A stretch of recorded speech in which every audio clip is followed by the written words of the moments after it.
பயணிகளின் கனிவான கவனத்திற்கு வண்டி எண் 1268 கோயம்புத்தூர் டாக்டர் எம்ஜிஆர் சென்னை சென்ட்ரல் வயா ஈரோடு சேலம் காட்பாடி பெரம்பூர் 23 மணி 30 நிமிடங்கள். கண்ணில் கனவு சுமந்துக்கிட்டு ஊரை விட்டு ஊர் வந்து கோடி பேரில் நானும் ஒருத்தன்.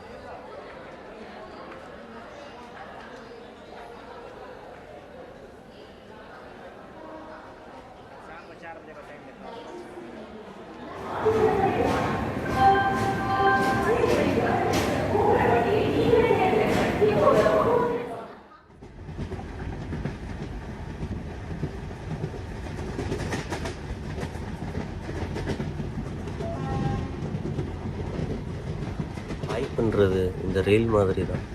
வர தாமதமாச்சுன்னு நீ வீடு திரும்பிட்டா இந்த அழகான பயணத்தை நீ இழந்துருவ.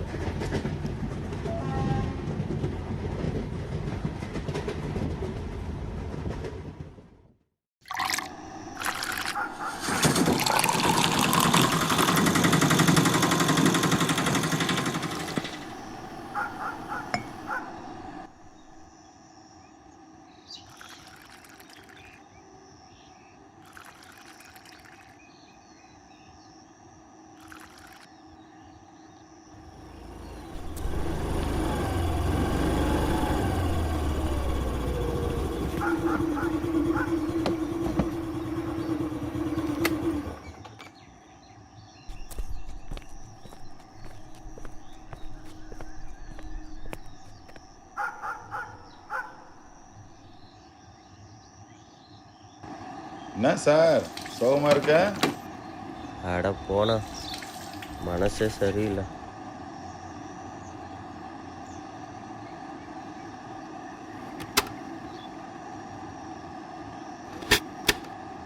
இதை கேளு சார், சூடான டீயை நான் ஆத்துறேன், உன் சோகத்தை அவர் ஆத்துவார்.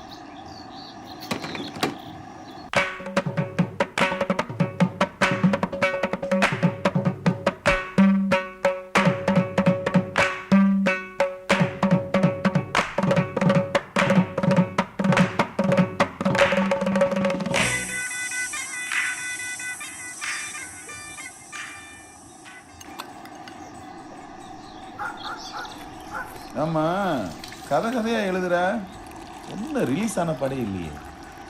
எங்க நிக்குது சார் உன் கதை? எவ்வளோ யோசிச்சாலும் ஐடியாவே வரமாட்டேங்குதுண்ணா. சார், கதைன்றது விதை மாதிரி. நல்ல விதை போட்டா பெரிய மரமா வளரும். எதையே போடாம மரம் வளரும்னா நியாயமா சார்? சார், சில பேருக்கு டீயில் போதை, சில பேருக்கு டீயோட சேர்த்து சிகரெட்டும் தேவை, அந்த போதையை அனுபவிக்க. இதில் உனக்கு எது வேணும்னு சொல்லி நீ தானே சார் முடிவு பண்ணணும். எழுத உக்காந்தாலே ஒரே பிரச்சனைண்ணா. வீட்டு இஎம்ஐ, வண்டி இஎம்ஐ, இதோ இந்த மொபைல் இஎம்ஐ எல்லாத்தையும் கட்டி முடிச்சுட்டு சரி இப்போ போய் எழுதலான்னா வீட்டில் ஒரே பிரச்சனை.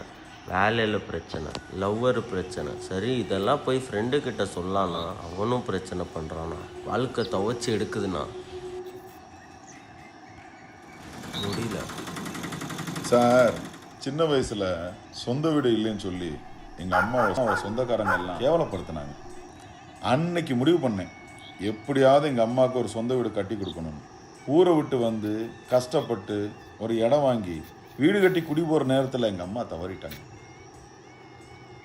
இன்னைக்கு அதே வீட்டில் நான், என் பொஞ்சாதி, புள்ள ஊட்டிங்க சந்தோஷமாக இருக்கும்.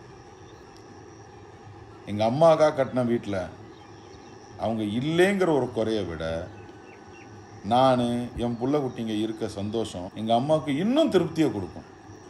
அதானே சார் தேவை. பாலில் டீ தூள் கலந்ததும் பால் எப்படி தன்னோட நிறத்தை இழக்குதோ அந்த மாதிரி உன்னோட ஆர்வத்தை இழந்துடாது சார். இங்கே டீ தூளுங்கிறது உன்னோட பிரச்சனைங்க.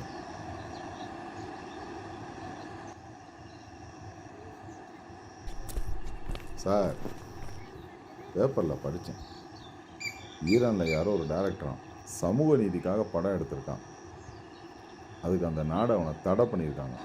இருந்தாலும் திருட்டுத்தனமாக செல்ஃபோனில் படம் எடுத்து அதை பென்ட்ரைவில் காப்பி பண்ணி வெளிநாட்டில் நடந்த படவிழால் அந்த படத்தை போட்டு காமிச்சிருக்கான். அங்கே அவனுக்கு அவார்டு கொடுத்து பாராட்டியிருக்காங்க. என்னதான் தடை போட்டாலும் அவனை தடுக்க முடியல பார்த்தியா சார். ஜெயிக்கணும் சார், அதுதானே சார் முக்கியம்.